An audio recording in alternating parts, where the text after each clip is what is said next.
வணக்கம். மீஷோ ஆப்பில் address change பண்ணது எப்படி என்பதை பார்ப்போம். உதாரணமாக ஒரு பொருள் ஆர்டர் செய்யும்போது எப்படி மாற்றுவது. இப்போது நான் டாக் ஃபுட் ஆர்டர் பண்ணுறேன்.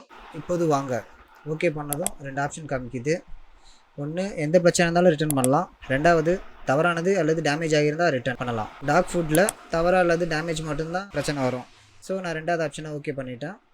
நெக்ஸ்ட் பேஜ் ஓப்பன் ஆனதும் நம்ம எதிர்பார்த்த அட்ரஸ் சேஞ்ச் பண்ணுற ஆப்ஷன் இங்கே தான் காமிக்குது. டெலிவரி முகவரி மாற்றுங்கிற இடத்துல டச் பண்ணணும். டச் பண்ணதும் நெக்ஸ்ட் பேஜ் ஓப்பன் ஆகும். அதில் போய்ட்டு நம்ம அட்ரஸ் சேஞ்ச் பண்ணிக்கலாம். இன்னொரு முக்கியமான விஷயம், நம்ம ஆர்டர் பண்ண பொருள் மொத்த மதிப்பு இங்கே தான் காமிக்கும். நம்ம ஆர்டர் பண்ண பொருளோட விலை எவ்வளோனா 138, டிஸ்கவுண்ட் போக 124 காமிக்குது. இதில் டெலிவரி சார்ஜ் மற்றும் அதர் சார்ஜஸ் எதுவும் கிடையாது. உங்களுக்கும் நீங்கள் பார்த்த பொருளுடைய விலையை விட அதிகமாக இங்கே காமிக்கான்னு பார்த்துக்குங்க. தொடரும் டச் பண்ணதும் பேமெண்ட் பேஜ் வரும். இதுலேயும் ஆன்லைன் பேமெண்ட் பண்ணிங்கன்னா இன்னும் கொஞ்சம் குறையும். எனக்கு 8 ரூபாய் குறைஞ்சிருக்கு. உங்களுக்கு எவ்வளோன்னு பார்த்துக்குங்க. Okay guys,